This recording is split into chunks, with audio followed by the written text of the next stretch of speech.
Thank you for joining Wars of the Rosies, and in this video we'll be discussing Numbers as Related to Man and the World by Manly P. Hall, an article taken from the All-Seeing Eye, Volume 5, Number 6, March 1931. Numbers as Related to Man and the World. To the materialist, man is simply a physical organism, the supreme accomplishment of natural biology. Individuality is the result of a superorganic chemistry, and the individual but one of innumerable foci established by energy for no particular reason upon the broad expansion of matter. As immortality has not been scientifically established, it is neither denied or ignored. And turning to the problems of the external life, the mind becomes helplessly enmeshed in the physical elements of being. To the religiously minded, man is a compound of spirit, soul, and body. Spirit is an extremely attuned essence, an emanation from divinity, and partakes of the immortality of its own source. Soul is a grosser essence which, through mingling with the material universe, becomes so defiled that it is in danger of annihilation. Through piety and precepts of faith, the soul may be rescued from its predicament to become a sort of wedding garment in which the spirit may robe itself when functioning in the presence of the Creator. Body is an irrefutable evidence of carnal sin, the continual adversary of the spirit and its purpose. Some of the early Christians affirmed that the flesh of the redeemed would be resurrected upon the last great day, but this doctrine lost favor when subjected to a critical analysis. A few, however, still cling to it even in this age of comparative enlightenment.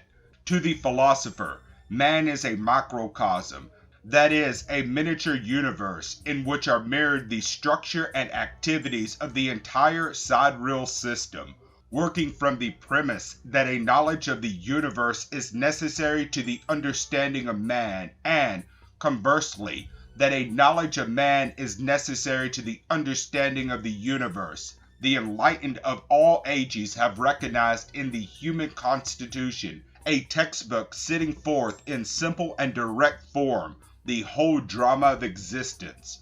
From those eminent authorities of the past, to whom we are indebted for nearly all the fundamental principles of what we term knowledge, we can learn much of first importance regarding the constitution of man.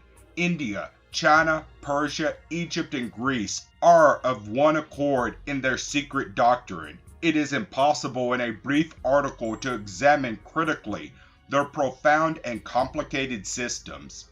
Suffice it to say that symbols were employed to represent the various departments of the soul, and that the Greeks, concealing their whole metaphysical system under the science of mathematics, chose numbers as the vehicles of their abstract ideas. Several systems branched off from the mathematical philosophy of the Pythagoreans, and these, functioning in specialized fields, have contributed confirmatory evidence from their own spheres of experience. Socrates realized that man is the most imminent mystery, and that each of us must stand dumb with wonder in the midst of the miracle of his own self. Thus, to this age, many of the deepest truths in nature are shadowed forth through the numerical system of the ancients. As an old Pythagorean might have said, numbers invoke from the soul that reflect upon their mysteries the several realities for which they stand. To the philosophers, numbers were magicians, continually invoking facts by their ever-potent charms. The purpose of this article is to consider briefly how the Pythagoreans applied numbers to the occult autonomy of man, so that each of the numerals became sufficient of some divine reality. Through meditating upon the mystery of numbers, knowledge was increased, arrangement and proportions made evident, and most obscure secrets clarified. As Albert Pike has said, the science of numbers represented not only arithmetical qualities, but also all grandeur, all proportion. By it we necessarily arrive at the discovery of the principle or first cause of things, called at the present day the Absolute. Number 10 must always stand for the wholeness or completeness of man, for his parts are diagrammatically revealed in the mysterious Pythagorean pyramid of 10 dots, the tetractys. The 10 is referred to as the number of the world because the cipher which signifies the creation is of no value unless it is preceded by the 1, the symbol of the ever-present divinity. The cipher therefore becomes the symbol of a mirror in which the 1, reflecting itself, establishes the world. In man, the 1 is the spirit and the cipher the body, the two extremes between which stand the concatenated order, the other numerals as steps or rungs upon a ladder. Number 9 was declared by the Pythagoreans to be the symbol of mankind to indicate that all humanity falls short by one numeral of the holy perfection. It is the number of the prenatal epoch and also of the mysteries, and its form is that of a human embryo. It was declared by the ancients to signify the mystery of religion, and, strangely enough, in astrology, the 9th house is the house of religion. It may be regarded as the 9 inferior Sephiroth, as yet not reunited with the crown or the most holy one.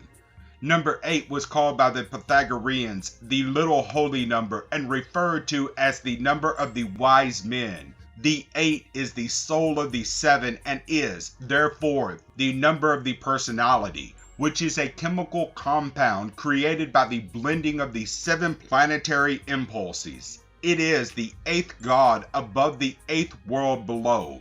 It is the number of our sun, which is declared to have been not of the sacred 7, but to have been one left out.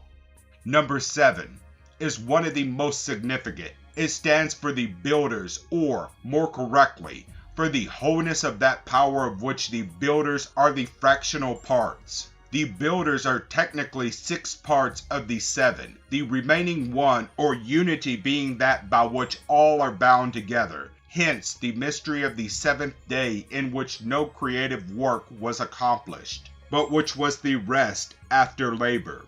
The 7 not only signifies the active agencies which conspire to precipitate the mortal personality, but in the human body is the sacred number of the heart, which contains 6 chambers bound together by the wholeness of the organ itself.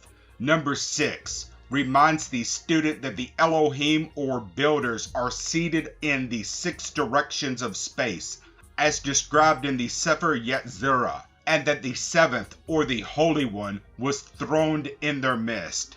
This mystery is shadowed forth in the sun and the 6 attendant planets known to the ancients. The 6 is furthermore a symbol of body, because it is the number of the surfaces of a cube, and the cube is the symbol of matter, because it rests upon a surface, whereas the sphere is the symbol of spirit because it rests upon a point. Number 5 invokes to the mind of the philosopher the shadow of the elements, the 4 grosser of which are suspended in the 5th or intangible ether. The 5 likewise becomes the symbol of the soul, in that the soul is an ethereal matter. Being the 5th or quintessence of the body, the 5 is also the symbol of marriage and the hermetic union, because to the Pythagoreans it was the first combination of an odd and an even number, the 2 and the 3, negative and positive. Number 4 reveals the mystery of the 4 worlds in which creation takes place, and of the 4 lesser elements which are united in the compounding of bodies. The 4 is also the symbol of the demiurgus or builder, the god of the inferior world. In man, the 4 reveals the sacred square, consisting of the mental, emotional, vital, and physical natures. Number 3 signifies the hypothesis of the creative force, the Trinity not only of the Christians, but also of the enlightened pagans. It was declared by the Pythagoreans to be the first number, as it was the manifested pattern of the divine purpose. In the body it corresponds to the three major divisions, the heart, the brain, and the generative system as the thrones of the three logi. Number 2 witnesses the first division, by which in order to manifest as particles, generals or principles must first separate, and by dividing themselves against themselves and opposing themselves to themselves, spin the web of being between their poles. To the Pythagoreans, the 2 was not a number because, like the sperm and the ovum for which it stood, it was not apparent in the objective structure, but pertained to the sphere of principles. Number 1 is the immovable first cause, through the permanence of which all realities are assured. The first is the spirit, which not only is in heaven, but is itself heaven and includes the inferior worlds within its own nature. Philosophically considered, the 1 is no number, but simply a witness of the eternal state, which is God. Thank you for watching, and please don't forget to share, like, subscribe, and comment. And if you can, please consider donating to Wars of the Rosies. Links to PayPal and Patreon are in the description. Thank you so very much.